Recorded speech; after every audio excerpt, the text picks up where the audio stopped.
Izinhlangano zichiyene. Pano umarta kugumira pa ground floor. Omunye ucina ku ground floor. But ndinodane naro. Kodwa ngifuna olenkani. Anoti kunosika building iko. Kodwa kuphelela khona ibuilding. Namaraka togadzirira. uNkulunkulu ulungisele. Kungoti tendera kuuya pano. Ungivumela ukubuya la. Ane rimwe rombe raruda kutosulusa. Akulomunye umyanga afike umphakamisa. Saka uchona Hana chitasvika pamusangano. Ikubona uHana nxa esefika emhlanganweni. Anoti vanodya idyayi. Uthi abadlayo dlanini. Ini ndakwenda pa elevator. Mina sengisiya ku elevator. Ndoda kubaya level. Ngifuna ukuyahlaba ilevel. Yandinoda kusika. Engifuna ukuyafika kiyo. Ndobva atowudza Mwari wachona. Atshela uNkulunkulu wakhona. Mhando Uhlobo yemwana yomntwana waanoda amfunayo. achibaya Ehlaba. achibaya. Ehlaba. Elevator inotokuyendesa. Ielevator yakuhambisa. Ndobva ndafara zvisingaiti. Ngabe sengithokoza. Asi ndine zvimwe zvinhu zvandakada kuramba nchiziva. Kodwa kukhona ngafuna ukuthi ngiqhubeke ngisiba kwazi. Kuti saka chimuka ichichi Okuyinyamazana lokhu chinombofamba sei? kuhamba njani? Ukai chinoshanda nemagetsi. Wathi kusebenza ngamagetsi. Ndobva ndaona kuti maiwe Ngaba uthi hey, nemagetsi akuita zvekujuswa. amagetsi ajuswayo la. Usati wapinda muelevator Ungangeni ku-elevator. tanga wabvunza varidzi vebuilding Kalubuze abanikazi kuti bebuilding. magetsi makajusa here. Amagetsi la jusa yini? Ndakakuperera Ngoba engaphela uri pamhepo apo. usemoyeni la. Pamire zvakanaka. Akumi kahle.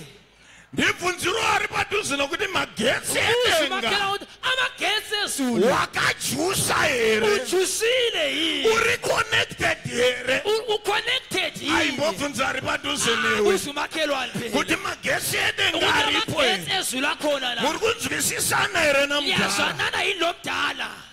Ndakana asipo Ngoba nxa engekho akapera muri mumhepo. angaphela usemoyeni. Pane zvimwe zvinhu zvatinoita Kulezinye izinto esizenzayo nekugona kwedu, ngokwenelisa kwethu. but ukuona akapera magetsi iwa Ungabona amagetsi engaphela. ndopaunochena fesi. Yikho lapho ubuso But bamhlophe. kune magetsi Kodwa edenga kulamagetsi ezulu ari panzvimbo ino akule indawo. anoda vari connected. Afuna aba-connected. Havadzokeri vakadaro. Ababuyeli benjalo. Unodzokera wasumudzwa. Uyabuyela usuphakanyisiwe. Unodzokera uchideedzera sahana. Uyabuyela usimemeza njengoHana. Anoti Mwari ava ndimwari Uthi lo nguNkulunkulu. vanosimudza marombe Uphakamisa abayanga. kubva muhuruva Abakhipha ethulini. wovaisa pazvigaro. Abahlalisa ezihlalweni. Imboomberera Jesu nemaoko Shayela avo. uJesu izandla. Regai tichipinda kutheme Singene kundikimba. iri kutaura kuti divine setup. Ethi yona divine setup. Divine setup. Divine setup. Mushumiri achangobva pani Shumayelo sanda kusuka la. abva abata zvakasimba pamusoro padivine, Ubambeka banzi ngendaba yedivine. achionesa pachena Etshengisa ceke kuti pangopinda divine ukuthi la kungena udivine zvinhu zvaakutoendeka. into qala ukuhamba. Hazvirambe kana divine aripo. Akwali ukuba nxa udivine ekhona. Kana pangopinda divine Nxa udivine nesengenile paroratidza kuti nyaya yacho ina Mwari. ukutsho ukuthi indaba yangikhona ilonkulunkulu. Iri kuratidza kuti yarongwa nedenga. Itshengisa ukuthi ihlelwe lizulu. Ini patheme yakanaka kudayo Kuthimi enhlela kangaka. ndaisoka musoro kangu kenyaya Ngifake isihloko sendaba kari kungokwanawo patheme iyoyo esikwana kule indikimba. yandatiwo sense your divine setup. Ethi yona since your divine setup. Sense your divine setup. Sense your divine setup. But ndiri kunyanyoida nekururimi rwachange nchishandisa rweshona. Kodwa ngithanda ukulima enza lisebenzisa lwesishona. Ndati nyumwa kuti denga rakurongera. Ukuthi phembela ukuthi izulu likuhlelele. Nyumwa kuti denga rakurongera. Phembela ukuthi izulu likuhlelele. Divine setup. I-divine setup. Iri kutaura kuti Mwari waronga chimwe chinhu. Itsho ukuthi uNkulunkulu uhlele olunye ulutho. Mwari agara achitoronga. uNkulunkulu uhlezi ehlela. Haatombomiri kuronga. Akami ukuhlela. Kubva mazuva akara achironga. Kusukela emalangeni akudala ehlela. Anopfuurira mberi achironga. Uqhubekela phambili ehlela. Bati nhamo ingangovepo. Kodwa udubo olungaba khona. Yandinodawo kuti zvakuchine vashumiri vakawanda vanouya Engifuna ukuthi njengoba abachumayeli besabuya abanengi. zvingakubetsera kungakusiza ukaziva zvinhu izvi ungazi into lezi. ndamusangano unogona kuitwa Umhlangano ungenziwa, setup igotoitwa i-setup yenziwe, but arongerwa wachona kodwa ohlelelwe wakhona agotadza kunyumwa ehluleke ukuphemphela kuti apa ndini ndarongerwa ukuthi lapha yimi engihlelelwe. zvichireva kuti kurongwa kunogona kutorongwa Kusithi ukuthi ukuhlelwa kungahlelwa, but wacho ari kufanirwa kubhenefita kodwa lo okumele abenefite agotadza kuzviziva kuti ndiri kufanirwa kubhenefita ehluleke ukwazi ukuthi kumele ngibenefite. saka ipapo panobva paita dambudziko Khonapho kuba lohlupho. ndadivine setup inenge nekamuka confusion I-divine setup ilokhu i-confusion bijani, but isiri confusion yeanonyumwa ingaso confusion yalo ophembelayo painoita kunge ine confusion ezingani kule confusion. ndepekuti papinda vara rinoti divine Ilapho kungena ukuthi ba divine pareva kuti ari kuronga ndimwari likhomba ukuthi ohlelayo nguNkulunkulu, but mwari aronga kodwa esehlelile asiya nouya nenyama kayisuye obuya lenyama, hadzike iye kuzouya kayehli yena ukubuya. paari kuita setup Nxa esenza i-setup itori nevanhu vari mairi kulabantu abaphakathi kwayo, ine zvinhu zviri mairi kulezinto eziphakathi kwayo, saka yakuda airongerwa isifuna ohlelelweyo kuti azive kuti munhu uyuyuyu ukuthi azi ukuthi umuntu lo ari pasetup yenyaya yangu uku-setup yendaba yami. saka anoronga setup ndimwari Ohlela i-setup nguNkulunkulu, yomayo yoronga kunyika yomweya ihlelwe elizweni likamoya, but yozomanifesta ibisizovela panyika yevanhu elizweni labantu. pane vanhu Lapho kulabantu khona zvimwe zvinhu zvacho zotoitwa navanhu ezinitha kwezinto zenziwa ngabantu, but vari mwari varonga kodwa kuJehova ohlelileyo saka yakuda anonyumwa isifuna ophembelayo kuti uyo munhu ari kuita zvakadai ukuthi lo muntu oyenza okunje ari mudivine setup yamwari ukudivine setup kaNkulunkulu yekundiendesa pane imwe lefu ekungihambise kwenye ilevel. zvinotoda jose anonyumwa Sokufuna uJose onyumwayo kuti ukaona madzikomo onditengesa ukuthi ngabona abafowethu bengithengisa vapinda mudivine setup yangu sebengene ku-divine setup yami. zvinotoda jose anonyumwa Kufuna uJose ophembelayo, kuti ukaona maipotifa vandipomera wabona repcase umayiphotifa sengibambe uganyafu vapinda padivine setup yenyaya yangu usengene ku-divine setup yendaba yami, ndamwari vakaronga ngoba uNkulunkulu engahlela arongerwa wachona ohlelelweyo wakhona akasazviziva engene kuba kwazi hazvinazvo zvinobetsera akula sizo, but unoziva sei unonyumwa sei kodwa uyakwazini ukuthi uphembela njani. ndo panopinda mweya wamwari Yikho kungena umoya kaJehova, hatigone kuziva zvinhu ngeke sazi izinto tisina mweya wamwari singela umoya kaNkulunkulu, zvichireva kuti vasiri connected kumweya wamwari ukuthi abangekho connected kumoya kaJehova haagone kuzviziva kuti denga randirongera akwanisi ukwazi izulu lingihlelele. ndaitaura nerimwe ramazuva Bengikhuluma leli amalanga ndikati makristu akawanda ngathi amakristu amaningi vanokundiwa nyaya dzekusensa idzi behlulwa indaba zokusenza nyaya lezi, zokunzwa munyika yemweya indaba zokuzwa emoyeni, nembwe yekwedu kugokoko behlulwa yinjeki ithe gogwe ngale. bhoki ukaona yakavata iri pasi pemuti kule Ubhoki nxa elele ngaphansi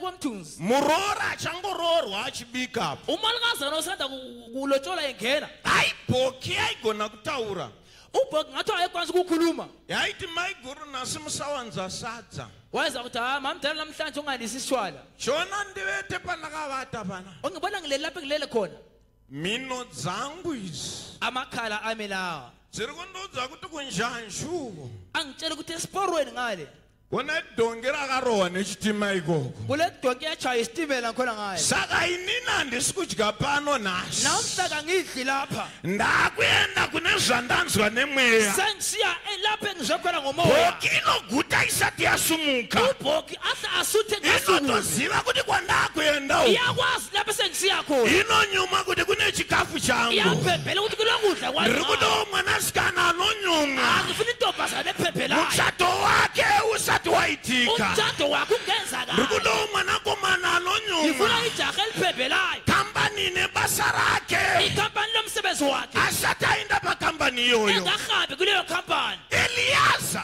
U-Eliyaza anongosvika pamugodi ufika emthonjeni ndobva angoti ishe wathi, Nkosi anouya pano ozabuya la agopa inini mvura anginikeze amanzi kana apedza kupa ini mvura eseqede unikeze mina amanzi ndofangwa kuba ndaziva kumele ngibe ngikwazi kuti ndiye ukuthi nguye akasarudzirwa tenzi wangu okhethelwe inkosi yami zvakureva kuti uyu apedza ukuthi seqedile lo but zvakuda mwanasikana sekufuna inkazana ane mweya unomunyumwisa olomoya omeze ukuthi aphembele naEliyaza asiye munhu wokutanga kusvika pamugodha Eliyazi kasomuntu wokuqala kufika emthonjeni uye patsime patori nemweya wapo lapha emthonjeni kulomoya wakhona pane vakaroorerwa pamatsime bakhona balotsholelwa emthonjeni pane vakaita makuhwa patsime bakhona benza amakuwa vamwe emthonjeni vakazobvunzwa makuhwa patsime abanye babuzwa amakuwa vamwe emthonjeni vakarambanisana patsime abanye balanisana emthonjeni ukataurira muNew Testament ungakhuluma nge-Old Testament unoona kuti pane vasikana vazhinji vakasanganiwa nawo patsime kulamakazana amaningi ahlangana lawo emthonjeni Rebheka iye akasanganiwa naye patsime uRebeka la emthonjeni mudzimai waMozi akasanganiwa naye unkosikazi patsime kaMoses emthonjeni unozoonawo Jacob achisanganawo newaanoda patsime uJakobe ehlangana lomfunayo emthonjeni saka patori nemarelationship kulo budlelwano anotangira patsime obuqalisele emthonjeni zvinhu zvichitozoitika into zibese zisenzakala asi pakuda Rebheka sokufuna uRebeka anotarira okhangelayo ona kuti uyu akamira patsime abakuthi lo omemthonjeni ari kundikumbira mvura ongicela amanzi asi mukomana wese wese ngasojaha lonke nje remember khumbula Eliyaza uEliyaza asi ari kuda mudzimai ngayisuye ufuna unkosikazi ane waari kutsvakira ukhona mdingelayo Eliyaza dressing yake ukugqoka kwakhe ndekwemuranda ngwenceko asi waari kutsvakira mudzimai kodwa lo omdingela unkosikazi munhu mukuru umuntu omkhulu asauya wachona kodwa ubuyileyo wakhona muranda inceko nje isisebenzi dressing yauya kotsvaka mukadzi idressing yalo uzodinga unkosikazi haiwa ndoda umwe munhu anonyumwa madoda ngifuna umuntu ophembelayo phela anogona kuona through mumuranda okwanisa ukubona ngenceko kuti uyu muranda zvake ukuthi uyu lesi isisebenzi nje kuphela akapfeka hake bhutsu yemuranda yebo ugqoke icathulo but seri sesisebenzi kwake kuna mambo kodwa ngemva kwakhe kule ane nkosi tunhu twake olento sakhe ndoda mwanasikana anonyumwa ngifuna intombazana kuti bhutsu zvayo ndeyemuranda ukuthi isicathulo ngesesebenzi but seri kwehuranda uhu kodwa ngemva kobusebenzi lo kuna Jesu asiwa namweya kule mutsvene Jesu oshiwo ngomoya kune engcwele zviri nani zviri kuseri kule kungcono kungemva kwalokhu akusaka ukasagona kunyumwa ungehlile ukuphephela unotuka Eliyaza uyathethiswa uEliyaza uchiti hausi kuonawo here uthi zvandakaita awubone ngikho khona yini nditarire mushe Eliyaza angikhangela kuhle phela ndiri type here ngiyithayiphi yini zingacharirawo type dzenyu dzimvura engakhelela ithayiphi zakho amanzi le but anogona kuzviona kodwa uyakwanisa ukubona kuti uyu muranda ake uyu ukuthi lezi sisebenzi yebo but auya nemereji yangu iri kodwa ube nani nemereji yami engcono so Rebheka anobva achera mvura uRebeka ukha amanzi nekuti Eliyaza aitoziva ngoba Eliyazi ubekwazi kuti anyumwa ndiye ukuthi ophebhele nguye na unoona pane chinhu chinoitwa naEliyaza okwenziwa nge-Eliyaza nawo chandinoda kuti vakomana vari pano vazive funa amajaha lapha bekwazi kana ukanyengeterera musikana nxa ungathandazela inkazana kuti ndakuda kuroora sengifuna ukuthatha izvozvo hazvina kuipa akukubi but kana wapedza kunamata nxa suqeda ukukhuleka chienda unoshanda hambi yesebenza shanda chaiko chaiko usebenza sibili kugadzira mari yekuroora uyalungisa phela imali yokulobola ndakunamata watonamata amkhula kusukhulekile phela ndaRebheka achipedza kuchera mvura uRebeka eqeda ukukha amanzi unoona Eliyaza akuburitsa goridhe Eliyazi khipha igolide akuburitsa zvinhu ukhipha izinto akuappreciata kuti ndiye munhu wandiri kutsvaka usi-appreciate ukuthi nguye umuntu engimdingayo lo tinoita vakomana siba lamajaha vekuti kana mazuva ekunoroora asvika ukuthi amalanga okuyalobola nxa esefikile unozitsaurira mazuva ekugara mugomo uyazikhethela insuku zokuyahlala entabeni teerera prayer yacho ari mugomo imomo lalela umkhuleko wangikhona esentabeni ndinotsiura mweya wamafukudza dumbu ankulunkulu I bind in the name of hayi moya Jesus onje ngiyabulala mweya igama likaJesu. wamatekenya ndebvu Umoya onje ndibvirapo yenda unorora mwana wavanhu Belobola umntwana wabantu yenda unorora Belobola unganibva mari yekuroora uthatha imali yokuyalobola unoenda nemari uhamba le mali yekuti mari yashandiswa kugadzirira kuti vakwasha vari kuuya ukuthi amakenyana bayabuya yakawanda kudarika yamauya nayo inengi phela ukwadlula leli belayo pesera wakudzokera kumusikana wako kuti enda nokumbira mai vako uthi phela kavati habecela mangempela asizingani siyakhulukhulu unotanga kukwereta mbuya musi wauya kuzorora ngelanga lapho aiwa ndibvunziro mukomana ari padhuze newe usijakhala duzane nawe kuti kana wapedza kunamata shanda usukathi kukhuleka sebenza mamwe madiro unoda kuti vanatezvara vako vazive kuti unonamata so akukukhuleka phela futhi ukuthi abazali bangasuke iwe yakhuleka vari kuisa zvezvibingebinge zvavanozvati recheche benza kwakholokela ngathi ngwecheche panoda kurorwa rora okufuna kulotsholwa lobola iwe rebheka uyu uRebecca naye iwe munana wedivine setup i-divine setup inogadzirwa kudenga ilungiswa ezulwini youya kuzomanifesta panyika ibizovela emhlabeni ndati ine vanhu vanopinda mairi ilabantu abangena kiyo but iwe wacho wairongerwa kodwa wena wakhona oyihlelelweyo unofanirwa kupinda mairi kumele ungene kiyo kana mwari vakakurongera mwanasikana nxa kulungiseni inkazana izvezvi ndikadhikleya pano khathesi singadeclara kuti gore rino hariperi usina ukuthi kurohwa lo mnyaka kawupheli ungalotsholwanga koti ameni munhu wamwari athi ameli inceki yenkosi oya wanamatirwa pano ubuyikhulekelwe la mwari asiya nonokukweshesa mama unkulunkulu kayisuyo aze kuyaguquza imkenke mwari asiya anogeza kayisuyo egezayo iwe mwanasikana ena unogeza ntombazana hambe egeza panoda kugeza geza ukuthi ugeze geza panoda prayer ndoyataita pano ukuyipray yesiyenze lapha ungoramba yangu ashekara bababa iwe Eh, imbomira ndimi imboshanda mani ndima Imbogeza. usebenze kala ugeze imbokwesha manga uguquza imkenke nosvika 1 o'clock usati 1 wageza o'clock ngagezi ndine mavhesi mamwe la mavhesi ngifuna ukuthi ndanyora ndozogeza qale bhale bese ngigeza iwe rebheka akatoshanda ari padivine uRebecca setup wasebenza ku-divine setup anongotishekara bahaya ndoda Lapho kurorwa kuthe indima kuphela mfanele akatoshanda sebenza newo mkomana iwewe lawa jaha wena kana tanamata pano nxa sesikhulekile kuti phela uchibva pamusangano uno suka kulo mhlangano mwari vari kukuratidza musikana wako ujehova yakutshengisa inkazana ukabva wanzwa faith yacho ungazifeith yakhona ngopa sister appointment muchiri pamusangano uno unikeze usister appointment kuti kula patinodzokera mukombi nxa sibuyele ekhondweni ndoda kugara pasiti rimwe chete newe ngifuna ngihlale kusithi ndawonye lawe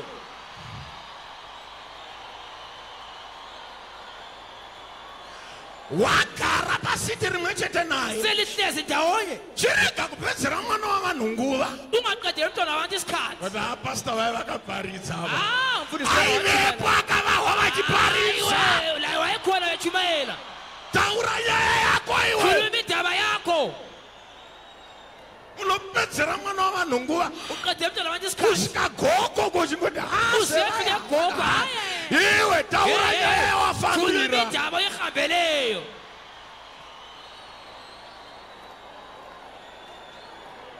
divine setup i-divine setup iwe wacho arongerwa wena ohleleliweyo unotoparticipata uyaparticipata ndine vashoma vandiri kuda kungobata ngilabahlobo ebalutshwa ngifuna baba vakanyuma divine setup yavo abaphebhela i-divine setup yabo vakaparticipata mairi abaparticipate phakathi kwayo zvinhu zvikavafambira into zabahambela usafunga kuti nhamo dzose dzaunoona udubo lonke olubonayo zakauya kuzokuuraya lwakuzokukubulala kune zakauya ikhona oludumo lwabuyayo as divine setup njenge-divine setup yekukubvisa pane imwe lefu ukhipha kwenye ilevu vachi dzichikuendesa pane imwe lefu uhambisa kwenye ilevu imwe nguva unobviswa pane imwe lefu kwasi isikhathi uyakhitshwa kwelinye izinga nekutambudzwa ngokuhlutshwa woendeswa pane imwe lefu uhanjiswa kwelinye izinga ukaona dachari chifema kudai ungabona iqoqo riri liphefumula padhuze nerwizi liduzane lomfula rwizi rwakazara umfula ogcweleyo iwe kana usina shungu wena nxa ungena ntshukuthi dzekuti riende mhiri ukuthi ihloko leliye phetsheya usarirwadzisa ungalizwi ubuhlungu usarikava ungalithathi ukangoti rinondibhohwa ungathi akuyangibhoka lo ukariti bhutsi ungalithi boots ukarichibobora mhiru seliphetsheya rikuti thanks mdara lithi ngiyabonga mdala pamandikava ipo paya ungikhaba mandiyambusa awangikhaphisa pane vari kukukava khona bakukhabayo vari kukuyambusa bakukhaphisa vakakuti bhus akuthi bhutsu iti khavai futi othi khaba futhi vakati bhus engathi bhutsu oti khavai futi khabani futhi pavanokava yechitatu abekhaba kwesithathu unenge wakusei uyawusuphetsheya imbodavira amen uri pauripa sakelo amenu lapho khona phela imbodedzera kuti nyumwa kuti denga rakurongera othi phembele ukuthi izwi likuhlelele kune mhuri yakatofa kule muli yafayo asi kunomwe arongerwa nedenga kodwa kulomunye ohlelelwe lizulu unonzwa erimereki uzwa elimeleki otorana nevana vake ethela nabantu bakhe nemudzimai wake lo nkosikazi wakhe akati kwabhethelehemu juda kwaita nzara ebhethlehema kojuda kusukulendlala asi tanzwa kuti kwamoabhi sizwe kuthiwa komowabi kuri kugutiwa kuyasuthwa ndoda kudza hama dzangu dziri pano ngifuna ukutshela ihlobo zami ezilapha zvigere kusouth africa ezihlezi egoli zviri kuuk ezise-uk nevari kuaustralia nabase-australia ndoda kuti mwari wamasimbozi ngakuitirei unkulunkulu zvakanaka wamandla wonke alezele kahle murege kufambira mahara ikoko lingahambeli amahara akhona kune ngawo vamwe vanhu vakaenda kunyika kulabantu dzekunzi bahambe emazwini akhatshana vakadzoka nezvinobatika baphenduke nento ezibambekayo zvekuti vamwe vakanzwawo ukuthi abanye bezwa kuti nesuwo toda kuendawo athi sifuna ukuya khona but kune vamwe vakaenda muzanzi kodwa bakhona bahambe ezansi zvavakadzoka nacho ababuya lakho izino regoridhe lizinyo legolide nemacici anga achambotaurwa pano lamacinci ade khulunywa la nekugonagona chizulu mara lokuthi mara nano mara aiwa ndaramba kuti ufambire kudzoka nezvino regoridhe ngiyani ukuhambela uphenduke lezinyo uya legolide nezvinobatika uyabambekayo uya nezvinoonekera ubonekanayo kune vakaenda vakadzoka bakhona vasina bahamba babuya bengelalutho asi pane vakaenda kodwa bakhona bahambayo vakadzoka vane zvakawanda babuya belokunenje jekobho akamwena nechimbo ujakoba chete ungahambani kanje asitorina chekupa offering kana mwari engelento ataura yokunikeza i-offering kunkulunkulu wakho nasekhulumile but akudzoka kodwa esephenduka kwelaba anonzwa vachiti vakadzi vangu kwirai pamangamera makhosikazi ami kukhwela phezu kwamakamela mbudzi idzoti nhayi hayi le mbuzi lezi makwai aya abva kupi izimvu lezi wazviwanepi jacob uthothe ngapi jakobe ndakaenda namwari hamba lojehova lapha vanoenda australia abahambe e-australia endai namwari phani lojehova vanoenda kwavanoenda bayakhona endai najehovha phani lojehova mukaenda najehovha munodzoka hamba nezvizhinji lojehova labuye lokunengi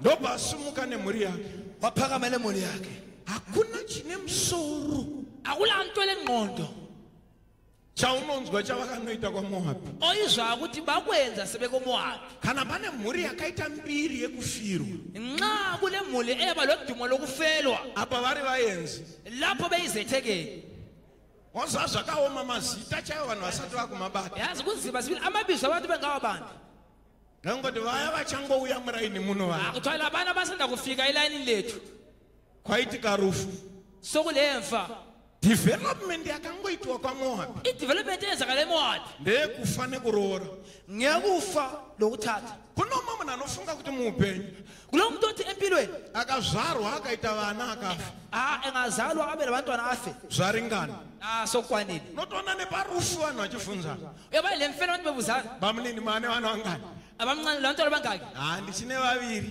ngisizela babili murutamba nemudhaka bamukuru udlala ngomdaka udlala ngomdaka kuda kuita dutu revanhu funa ukuthi abe labantwana abaningi nekufa lokufa zvapera sokuphelile hakuna chine musoro akulanto lengqondo chakaitika kuna Elimeleki ari kwaMoabhu eyenzakala ku-Elimeleki eseMowabi ndayenza kufunga Sabhuku achitenda vanhu muraini ngazama ukucabanga uSabhuku ebonga abantu elayinini parufu rwaKiriyoni emfeni kaKiriyoni kati vanhu vemuraini munondoda kutendai ngithanda ukubonga abantu bakuleli layini nyangwe vanhu havachangouya loba abantu laba basinda kufika asi munoramba muchimira navo kodwa liyaqhubeka lesima labo makamboya parufu rwababa vachona lake labuya emfeni kababa wakhona makauya parufu rwomwe mukomana uya uyu labuya futhi emfeni yejaha leliya nhasi madzokazve namhla seliphendukile futhi murambe muchidaro liqhubeka zvichiramba lisenze zvidaro njalo liqhubeka lisenze njalo ndobva vafa vese vari vatatu bafa bonke bebathathu ndokubva vamwene umamazana vane tsika yekutama-tama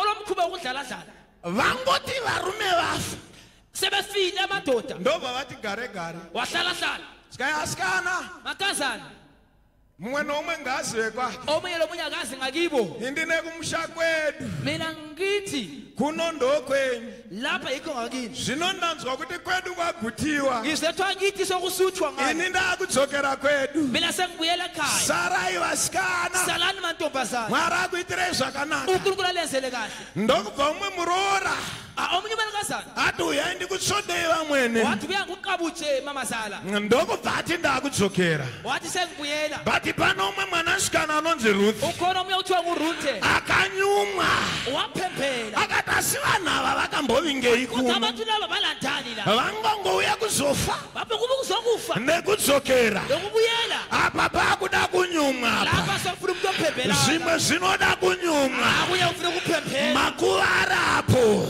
amangcwaba worega lapha kutarira makuva ungakhangela amangcwaba wonyumwa awuzuphephela ndakambogara kune imwe nzvimbo abahlala kweyindawo inoitwa zvekukorokoza abantu abatsheketsha khona nawo vanhu vachienda kukorokoza nxa abantu besiyetsheketsha vane zvimhuka abala kungamanye inyamazana zvavanoti vakaona munzira abathi bangazibona endleleni vasati vaona goridhe bengabona igolide vakangoona mhuka idzodzo labona inyamazana lezo vanobhilivha kuti mhuka iyi bakholwa ukuthi inyamazana le inoita kuti tiwane goridhe yenza sithole igolide kana kuti inoita kuti tisariwane kube yenza ukuthi singayitholi igolide vasati vaona mhuka yachona bengaboni inyamazana yakhona vasati vaona goridhe bengaboni igolide vangoona mhuka bebone inyamazana vanonzwa manyukunyuku bazwa amantshukuthi ekuti pano goridhe ukuthi tatoriwana lapho igolide sitholile unonzwa anenge aona chimhuka ichocho uzwa nxa esebona inyamazana le unonzwa akudedzera umuzwe ememezela uno achiti gwecha nyumwa etigwetsha nyuma aona chimhuka iwani usebona obenyamazana anodedzera iwani umemeze yedwa vamwe vasina kutombochiona abanye bengabonanga lutho vanongotenda kuti kana umwe achiona bakholwa ukuthi obenxe kubonile zvinoreva kuti zvatoita utsho ukuthi sokwenzile saka hwana akangodedzera oyedwa ngamemezela akati gwecha nyumwa athi gweja waphephela unonzwa umwe gwecha risaidhira uzwa ugweja achidedzera kuti newe gwecha nyumwa onzwa umwe arisaidhiri achiti newe gweja nyumwa onzwa nearisaidhiri achiti newe gweja nyumwawo nemari aichida kuvanda le mali yakhona inobuda pachena iyaphuma egcekeni ndapane vanenge vanyumwa ngoba bakhona bebephemphelile kunyange polisi ikainda ikoko loba amapholisa ngayakhola ngani ikainda iri plain cloth bangahamba belezigqoko zabo ngasoyuniform vanomuti vakatarira bathi bangakhangela nyangwe akapfeka hovrosi loba egqoke ihovrosi vanozona kuti hovrosi zvayo othi ihovrosi ngokwayo but iri ngonjo iri kodwa lo muntu lo ihovrosi zvayo yebo ihovrosi leyo but mukati mehovrosi kodwa phakathi kwehovrosi mune mupurisa kule pholisa unoedetsera kuti gweja nyumwa uzagweja nyuma mwachiti newe gweja gweja nyumwawo awetsheketsha phephela ndozvakaita ruthi iko kwenziwa nguruthi akatarira vamwene wakhangela umamazana akati kuchembera vachemberavo wathi yebo usegugile vana havachinavo akasela abantwana yebo vati chembere ine ropafadzo yarinavo isalukazi lesibusiso pane vamwe vanhu vaunoti ukatarira abantu uthi nxa ungabakhangela unovatarisira pasi ubakhangelela phansi pane vadhara vaunoti ukatarira abadala ukuthi ungabakhangela voti vanenge vasina basa uthi bangani abalancedo vati ruthi anonyumwa uruthe kuti uyaphephela vamwene ivavava yena lumamazana vane une divine setup Une yam divine setup yami. saka pavanoti ndakudzokera Nanethi sengibuyela. anoti kwamuri kudzokera Uthi ikoko lapho libuyela. ndoenda Lami nemi ngiyahamba lawe. anoenda nawe Lapho ikoko ehamba laye. achisvika ikoko Efika khona. hapana zvakawanda Akulanto ezilenge. zvaunonzwa pamusoro pavamweni Osizwa phezulu kamamazala. ndaisisiri nyaya yavamweni Ngoba kaseyo ndaba kamamazala. mina ndikuudze Ekela ngikutshele. kuwanda kwatakaita panapa Ukwanda esikho khona la. hatisi tese tiri mudivine setup Asithi bonke abaku-divine setup. saka zvinoda anotonyumwa kuti musangano So, waitirwa ufuna inini umuntu ngelayo ukuthi umhlangano lo wenzelwe mina. unozviziva here kuti dai mapoll aya Uyakwazi ukuthi ngathiwa ama-polls la. aigona kutaura Ngabe ebesenesi ukukhuluma. last week aiudzana Last week ayetshelana. kuti unoziva kuti tine musangano panapa Uyakwazi ukuthi lo mhlangano la. paakaona micheka yedheko ichisvika Ibona kuphela amalembe edeko efika. akati tapinda Athi asesingenile la. but izvezvi mamwe acho akatomudhura Kodwa khathesi amanye akumuthi. ari kuti ko iwe newe Athi kanti wena nawe. mambokoshei kuti darika Akathekeli ukwedlula ko thina. hatisi pamusangano umwe chete here Semhlanganweni oyedwa aya ari la. kuti hatitoziviwo zvaitika Athi asikwazi okwenzakaleyo. takwana kuiswa micheka yereti Ngokubona sokufaka imi mukaramba makadaro Lina layala linjalo. zvichirova kuti pano umwe anofanirwa kunyumwa kuti kunyangwe takawanda pano asi musangano uyu waitirwa ini imboomberera jesu newookwa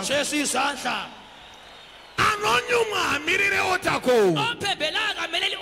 ndichiri kuparidza kudai unototanga kupora ndichiri kuparidza kudai unotodeclare marriage yako ndichiri kuparidza kudai unotodeclare basa rako ruth achisvika anoratidza kuti ndauya kusetup yangu ndobva atoenda kuminda kunononga bhaibheri rinoti wakaita ropa rakanaka akanononga kumunda waBhoazi hama yemumba ndozvinoita divine setup inokunanganisa nevanhu vane chekuita newe ndoda kuti mwari vakupe nyasha sekuti haunonge muminda yese yese haudanani nevakomana vese vese haudanani nevasikana vese vese hauende kumaindavhi yese yese yauri kuenda nemande woine basa rako ngatirega kuenda kuminda yese yese enda kumunda waBhoazi asvika kwanoita zvandambotaura zviye esefikile lokho engikukhulumileyo anongosvika akatanga kutaura nendimi akazange wafuna ukuqala ukukhuluma ngendimi vasikana nevakomana shandai amajaha lamantombazana asebenzana zvaunogona kuitaita nemazvo okwanisa ukwenza yenza ngamandla wonke chokwadi zvaunogonawo iwe semunhu ita okukwanisayo la njengomuntu yenza mwari vawanirewo pekukuropafadza unkulunkulu athole phela labaza kuvusisela khona kune vamwe vanhu vatakadzidza navo kulabanye abantu engafunda labo imwe musikana ye taimuseka kunge kuchikoro kwakawiwa kuitwa modeli unkazana sasimhleka sengathi esikolo kwalandwa dai vakazvipira zvake hayi ngoba kade muvi waiti ukaona achiuya anoita kunge ari kuenda wawuthi nxa ungambona ebuya ungane vati umfulathele tapedza kumuseka sesiqede kumhleka taiti tikazoti ticha akataura metsi utitshala engakhuluma isamu waizoona toti gwana mwana kutarira pasi wawusibona sesikhothamisa ubuzo sikhangela phansi but shatrisha ndeopo waiona achibhamba akananga lowana phela omuvi wawumbona sebhamba sisebhodini osvika otora choko afika athatha ichoko ongoti athi kakakakaka ona achikanda chokoko khona iphosa ichoko lapha wonzwa ticha wachiti let's clap hands for usutitsha you ethi asimtshayeleli izandla arova mesi esetshayile isamu shata akati kushata ndakashata zvangu yena wathi umuvi ngimumi but sibili area yandinogonawo yechikoro kodwa iyi i-area engikwanisayo yesikolo ndakutoshingirira paarea iyoyo sayiqina kuli area but muklasi mumwe chete imomo kodwa on the same class muna rosa anga akanaka chaizvo kulo rose wayemuhle sibili but aiti achitouya kuchikoro kodwa ebuya esikolo aigona kutokangamwa mabhuku ukukhohlwa amabhuku ouya nekalooking glass abuye le glasi lokuzibona pabreak ngebreak otombozvipukuta-pukuta ahlikihlekishe achonondakanaka yena ebona ukuthi ngimuhle yini pachikoro esikolo kanti nayi Rosi kanti Rosi kuchikoro kunoyiwa ne-looking glass le esikolo kubuya ama-looking glass yini hanzi ametsi dzinondinetsanga hayi methi zengihlupha sibili but wozvechiso izvi kodwa ubuso lo Mwari wakandipa uNkulunkulu wangipha ndakazoti takura kudayiwo sesikhulile sesinje ndokusangana nasisi Shati ngahlangana losisishadi vachibuda muzimota rakanaka-naka phakathi kwemoto enhle ndobva zvanzi odri $10 umwe drink kodwa nasi $10 khabela athi drink ndikati ko uri kuita nezveiko iwewe kanti wenzani wena wakaroorwa here ulotsholiwe yini kayazve mereji tozozoona pamberi apa wathi okwemele ndiza kubona tiri phambili kumbodya mari ndiri kushanda kune rimwe zi-NGO ngisadla imali ngisesebenza kwenye NGO akabva aenda kulaini yake yechikoro wahamba kulani yakhe yesikolo akati ndikanonoka kuroorwa ndeimwe wathi ngaphusi kulotsholwa but ngeyindaba nechikoro ichi kodwa ngesikolo lesi ndinoenda kure neupenyu yakhatshana le mpilo mumwe usinda kuzoti dhuma naRosi nxa ngazofika ngahlangana achibuda mubenzi S-class ephume kubhenzi ndikati yesi Rosi athi yesi Rosi ska iwe chirega ngondidana uchiti Rosi wathi ungangiwisisi Rosi wena ndakuimai mukungunugwa sengumaye ndikati mkungunukwa wakaroorwa athi walotsholwa ska ine bhozida rine mari dzaro wathi ayisinothe chikoro sinemali chakaramba hacho isikolo sayala yebo asi beauty iyo iyaiya kodwa beauty leyana yakandiendesa kure yangihambisa khatshana zvaunogona ita uchirevesa ukwanisayeza uqinisa mai wechikoro haugone isikolo kawusazi kugeza ugeze ukugeza kawugezi mwari vokubatsira sei uNkulunkulu akuncede njani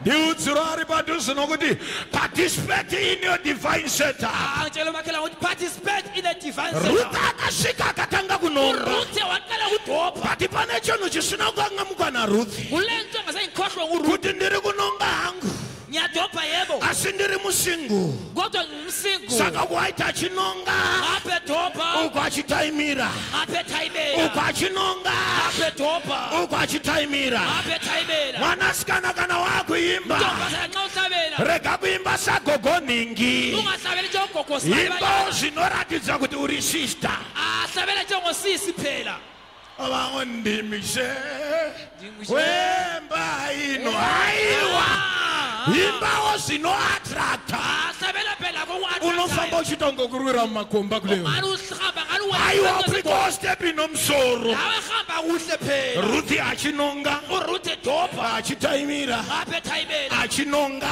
edopha achitaimira thayimela muridzi wemunda paakauya umnikazi wensimi ebuya pane kuti abvunze basa raitwa endabeni yokuthi abuze umsebenzi wenziweyo pane kuti ati mashanda kusvika papi ukuthi lisebenze lafika ngaphi angoti ukakatarira vakomana ngapho ukhangela amajaha ukachicheuka ngapho uyathalaza ukakatarira vakomana ngapho ukhangela amajaha ukachicheuka ngapho uyathalaza achisvika pavakomana efika kumajaha pane kuti ati mashanda kusvika papi efika ukuthi lisebenze ukufika ngaphi akati naye vakomana madoda musikana wani unkazana kaba ngantoni divine setup divine setup denga rakukurongera izulu selikuhlelela unobvunzwa nevai vasingabvunzwa uyabuzwa yilabo sky bengakubuzi musikana wanu kanti intombazana kati kabani angonzwa kuti ndiye sizothiwa nguye akabva navamwene vake wabuya lo mamazala but wakhe kubva zvasvika pano kodwa lokhu efike lapha anga achingononga ubeleke edopha kubva zvasvika pano lokhu efike lapha anga achingoshanda ubeleke esebenza rega ndiudze umwe munhu ari pano ngitshela umuntu lapha uri kuti pasta uthi mfundisi ndane nguva refu sele isikhathi eside ndichingoshanda usebenza vanhu vasinganditendi abantu bengangiboni ichokwadi pane vanhu iqiniso kulabantu vekuti ukavaitira ukuthi zvakanaka ngabenzela kuhle vanokanganwa bakhohlwa vanhu vanokanganwa abantu bakhohlwa ndati vanhu abantu vanokanganwa bakhohlwa esteri agarika este setshenziswa maepu avapa ama-ephu elapha achiona ziweudi ebona i-world modhekai paakauya achida umodekhayi kumuona ebuye ukumbona paakangowa kuti vane masaga ezothawula akati hama dzinonetsa tora imwe sutu muno ihlobo ziyahlupha akanganwa usekhohliwe kune vanhu vanokanganwa ulabantu abakhohlwayo imwe shasha yaburitswa najosefa enye indoda igitya ujosefa yadzokera pabasa rayo isibuyele emsebenzini paakabvunzwa ebuzwa kuti makabuda sei uphume njani oda haiwa takabuda maiti tofirako here saphuma cansifela haiwa takadzoka saphenduka but zvinoita jehovha okwenziwa ngunkulunkulu shasha yakangamwa esekhohliwe nerimwe ramazuva ngelinye lamalanga mwari vanorotsa uJehova uyaphuphisa mukuru pana akamborota akadudzirawo pakakangamwa waphupha wakhasola iphupho lakhe esekhohliwe phq ukaenda pa PHQ pa police ku PHQ epolice pa provincial headquarters ku yepolice provincial headquarters yamapolice pa unosvika pa reception nxa ufika ku reception nogona kona bana India vagere ipa uyakwanisa uthola asi-inspector ehlezi khonapho wokubvunza ukuthi tingakubatsira yini akubuze singakunceda ngani iwo pa unosvika kona propo wena nxa ufuna uyafika unipropo mukuru weprovince omkhulu kwiprovince pa unozotaura zita remunhu wauri kuona ungakhuluma ibizo lomuntu ofuna ukumbona unoona India vachisumuka ubona set-inspector ephakama vachinyatsokusevha ukuseva ndazita rawataura ibizo olukhulumileyo ndo rakuvamhanyisa yile limgijimisayo saka uyakanga mahope dzajosefu lo ukhohlwa ibizo pakurota mukuru kwaari sokuphupha omkhulu kula zvinomhanyisa iye mujuniya ukugijimisa umjuniya ndoda kuti mwari varotse umwe munhu ngifuna mukuru uJehova ephuphisa umuntu omkhulu anokurangarira oza kukhumbula vakomana vanoti aiwa amajaha athi hayi anga achinunga kubva kuseni ubendoba from the morning ndoba zvanzi naboasi wathiwa nguBhoazi kubva iko zvino kusukela khathesi muregei achinunga bekelele Jehova kwakune mutemo kwakulo mthetho wekuti zvasara ukuthi okuseleyo ndo zvinonungwa nevasina yikho kudodwa but ngabengela ndiri kuona panapa kodwa lapha paiva mutemo iwoyo ngalo mthetho painzi ngazvisare kwakuthiwa kakusali nemisteki ngemistake asamuzvinungi kodwa likudobi zvikosara isiri misteki kungasale ngaso mistake unochajwa uyachajwa nda vanhu vaigona ngozodana hama ngoba dzavo abantu babebiza ihlobo vachiti uyai kumunda wandiri kunonga wozana ensimini engidobha khona mununge ikoko lidobhe ngikhona ngayo saka ingouyai mununge ikoko vele lidobhe ngikhona ngayo but pauya panapa lapho kubuya khona nekuti pauya ruthi sokubuya uruthe mutemo wakachinja umthetho wachinjwa kutochinja mutemo sesitshintsha umthetho ndobva mutemo wachinja umthetho watshintsha zikaikubva iko zvino waba kusukela khathesi siyai zvakawanda shiyana kuningi kununga vasingasiyi ati bangashiya kwakutodzingisa basa benkosi umsebenzi nekuti paita ruthi sokumele ruth ane nyasha dzaanazo olomusa olawo ndobva vakomana vaudziwa amajaha atshelwa kuti musamubata lingambambi murege amwe mvura bekele ngathi amanzi murege aite zvaanoda ayenza akufunayo but boaz ana kuti ashuwa nevakomana Boazi kazange abe leqiniso akati lamajaha lawo vanogona kuzomurambidza wathi amajaha la ngamalisa luntombazana ndobva aenda kuna ruthi wacho wahamba kuruthe wakhona akati vakomana ndavarayira amajaha ngiwatshelile kuti vakuragedzi ukuthi bakwekele but vakomana ava ndivatembi kodwa amajaha ngiwatrust la mabhinya amabhinya vangangozokubata angakubapha saka mabhinya ndaawudzaiwayo amabhinya ngiwatshelile kuti ukuthi akuregedze akuyekele asatombokubata engakubaphi ngitsho kana vari tete vanokutumira chikwambo ata kuthumeza avasisiri tete vako asenywe anti wakho ibhinya sokulibhinya kana vari bamukuru vanokutumira chikwambo kuthumela odofa avasisiri bamukuru vako wakho ibhinya sokulibhinya inorayira chikwambo ichocho udofa lo chidzokere abuyele nezita rajesu wenazareta Jesu weNazareta rega ndinopedzisa nekwandaverengesa kuna joni qine lapho engiqale khona kuJohn ukubala ndinokumbirawo vasikana vaviri vekupurezidendi worship vauya apa labantombazana tichipedzisa amabili awepresident worship abuye lapha siqedise udaba lolu rega tinde kumba kwanarazaro sihambe ngoLazaro ndakutopedzisa sengiqedisa udzari padhuze ngokuti divine setup njalo bakhala ku divine setup inoda anonyumwa ifuna ophebelayo kana ocabangelayo musina kuya nemazambia andizi kuti muchati indoda kuti mugare na pasi lingabuya ngalamazambiya ngazi ngoba ngifuna razaro anorwara sezvinoita uLazaro vanhu uyagula njengabantu bonke abagulayo ndokubva jesu arayirwa shoko uJesu wathunyezelwa ilizwi kuti razaro ari kurwara ukuthi uLazaro uyagula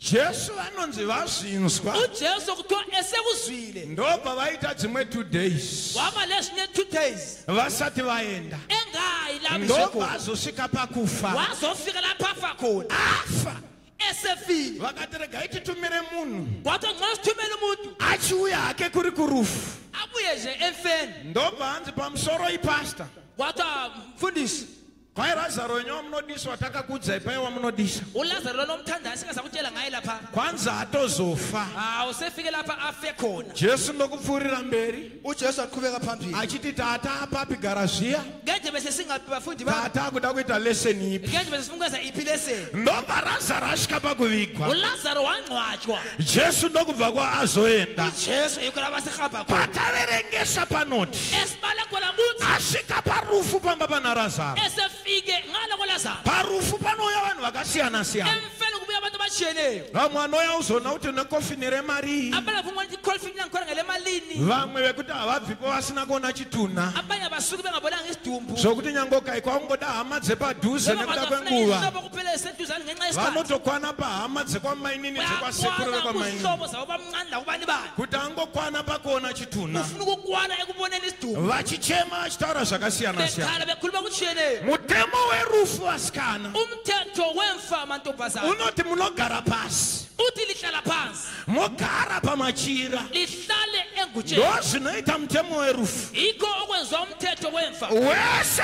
afirwa wonke ofelweyo anogara pasi hlala phansi vanobva kwamutare vachiuya abavela komtare vachiti babuya nedzinonetsa kaizimeri bathi langa lezi inkathazo vazoenda buti ucine sehambile zvino muchadizvo asina kusiya kana muroora chaiyo njobela ngashiya kumele kazazi vanhu vachiuya vachibata maoko uya bebamba izandla zvimwe zvese zvinoitwa nevamwe okunye konke kwenziwa ngabantu vafirwa vakagara pasi abafelweyo behlezi phansi asi rufu rwekwana Lazaro kodwa ifa yakulazaro harusi rufu rwakafanana nerumwe rwose ngasomfa efana leyinye yonke ifa idivine setup i-divine setup jesu angoda kumbotesta ujesu ufuna ukutesta kuti kandi rufu ndinorukunda sei ukuthi kathi ifa nginqoba njani onye ndinodzikunda sei impethu ngizinqoba njani vakati ndoda kutestira kwana Lazaro ukutestela kulazaro saka vanhu vaiuya vachibata maoko uya ibamba izandla but chinondishamisa kodwa okungimangalisayo panosvika jesu ujesu efika jesu achisvika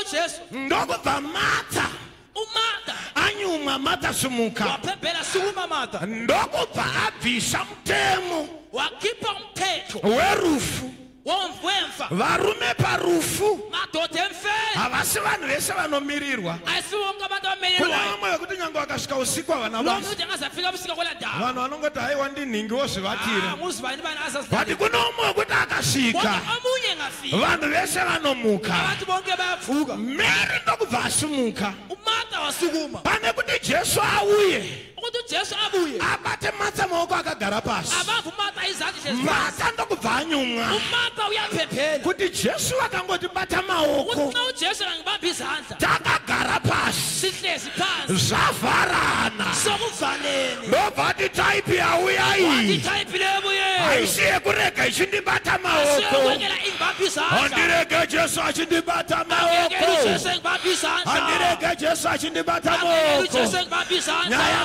dzandandisina kudza tete ndakudzudza jesu dzandandisina kudza bamini ndakudzudza jesu varume jesu akasvika nyaya dzedu dzinoshanduka is our lawyer ndiro gweta redu imbosungwa usina loya uone mapurisa ese anokuita zvaanoda we-anti-stock theft amwe achingoti kurapara yeiko vekutrafiki vano vaingoti wapara yeiko iwewe nevekupublic relations rapara yeiko nedog section inongoya uchiti rapara yei nandinda mubatano kosvika achiti rapara yei pati panosvika loya rako rikangotaura kuti ndini gweta rake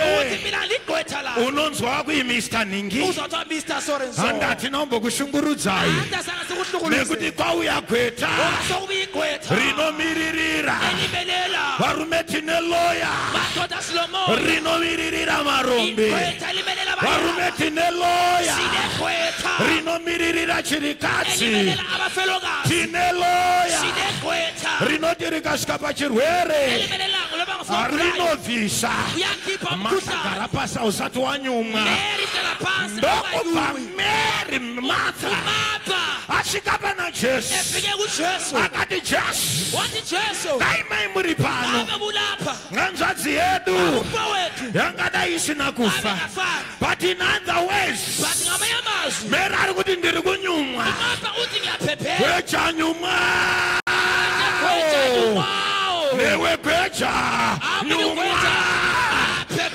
Ndokubvathi ayiwa. Jesu ndokubva mbotaura zvavakataura. Ndokubva nyuma Martha. Akaona kuti ndanyuma ndiri ndoga. Mwana wamai vangu asati anyuma. Akati Jesu imbosara ipa. Ndobva amanya mumba. Akanosvika akati Mary. Nguva yekubatwa maoko yadarika. Ziva in life. Pane nguva yekubatwa maoko. Pane nguva yekunzwigwa chichi. Rega kuramba uchinzwigwa zvisine vanhu. Svika pamwe paunoramba. Chirega kundibata maoko. Nguva yekuchema yakadarika. Nguva yekuchema yakadarika. Ndakunyuma divine setup yangu. Ndokubvati ayiwa. Handizviita ndiri ndega. Ndoenda nemwana wamai vangu. Pastors who are here. Pane zvimwe zvisingadiumbi mindoka. Batawo imwe hama yako. Woti handiende ndoga. Vana baba vafasiya vari pano. Batawo imwe hama yako. Woti handiende ndega. Bata mwana wamai vako ari pano. Woti handidzukinurwe ndega. Ndanyuma kuti Jesu wawe kuzoshandura nyaya yedu. It was a divine setup.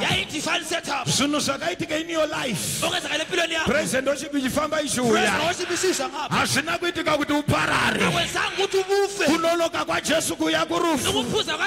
Hazvina kuitika kuti uparare. It is a divine setup. Patiri kubva pano. Modzokera nehanzvadzi yenyu. Ndatunodzokera nemereji yako. Ndatunodzokera nehealing yako. Itotanga kupora izvesi. Ndiri kudeclare healing iko zvino. Ndiri kurayira cancer iko zvino. Ndiri kuwararira asthma iko zvino. Mausas nezita raJesu. Jesu ari pano. Lazarus ari muguva.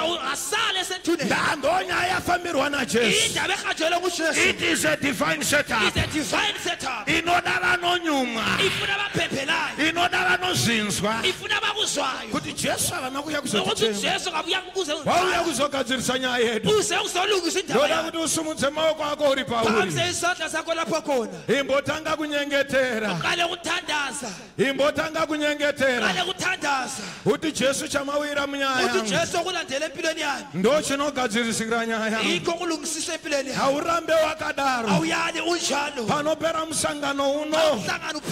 Unenge une testimony. Panopera musangano uno. Unenge uine testimony. Unoitaura kuti after 4 days. Tatomuudza Jesu. Vanhu vakatobheja kuti iwe ucharooreka. But it's a divine setup. Kumbononoka hako. Asi zvako zvichiitika. Nyengetera uri pauri ipapo.